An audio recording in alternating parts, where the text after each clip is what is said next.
గుమ్మడికాయ కొనడానికి వెళ్ళానో లేదో పెద్ద వర్షం. తొలిత గుమ్మడొడియాలు స్టార్ట్ చేస్తున్నా.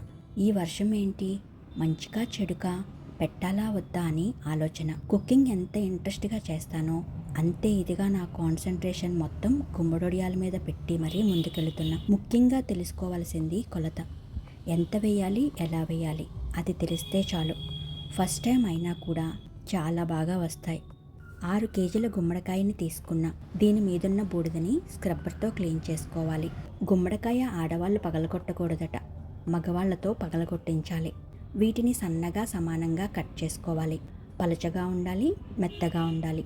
అలాంటి క్లాత్లో కట్ చేసిన ముక్కలను వేసి, ముక్కలకు సరిపడా ఉప్పు వేసి ముక్కలకు పట్టేలా కలుపుకోవాలి.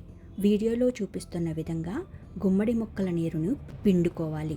గిన్నె మీద మూటని ఉంచి బరువైన పత్రం లేదా రోలు, మీకు ఏది అందుబాటులో ఉంటే అది పెట్టి రాత్రంతా ఉంచాలి. ఇందులో ఉండే ఎక్సెస్ వాటర్ మొత్తం కారి ఉదయానికి పొడిపొడిలాడుతూ ఉంటాయి.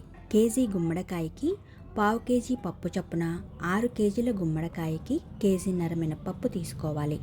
మినపగుళ్ళు కంటే కూడా మినప్పప్పు చాలా బాగుంటుంది ఈ గుమ్మడొడియాలకి. ఉదయానికి ఇలా పొడిపొడిలాడుతూ పిండిన వాటర్ అనేదే లేదు. 200 గ్రాములు పచ్చిమిర్చి, 100 గ్రాములు అల్లం, 2 టేబుల్ స్పూన్లు ఉప్పు వేసి బ్లెండ్ చేసిన పేస్టు, 2 టేబుల్ స్పూన్లు జీలకర్ర వేసి మొత్తం కలిసేలా మిక్స్ చేయాలి. పప్పు గ్రైండ్ చేసేటప్పుడే పప్పుకి సరిపడా ఉప్పు వేసి గ్రైండ్ చేసుకోవాలి. ఇందులో గుమ్మడి ముక్కలు కలిపి వడియాలు పెట్టుకోవాలి. చిన్నగా సమానంగా వచ్చేలా పెట్టుకోవాలి. ఫస్ట్ టైం అయినా కూడా హిట్ అవ్వాలే కానీ ఫట్ అవ్వకూడదని కొన్ని నియమ నిబంధనలు పాటించి మరీ మొదలు పెడుతున్నా. వడియాలు పెట్టిన టైం మార్నింగ్ 6:30. ఎండ చూసారా ఎలా ఉందో. మినప్పప్పు పొట్టు కూడా వదలకుండా పొట్టొడియాలు పట్టేశాం. సాయంత్రానికి ఇలా. మరుసటి రోజు కూడా ఆరబెట్టి సాయంత్రానికి పైనే ఒలిచేసాం. కిందకి తీసుకొచ్చి ఫ్యాన్ గాల్లో ఆరబెట్టుకోవాలి. ఉదయం 9 గంటల నుండి సాయంత్రం 5 గంటల వరకు 5-6 రోజులు క్రమంగా ఎండబెట్టుకోవాలి. స్వతహాగా ఎప్పుడూ గుమ్మడొడియాలు పట్టిందే లేదు. ఇదే మొదటిసారి. ఎవరి సాయం లేకుండా స్టార్ట్ చేశా.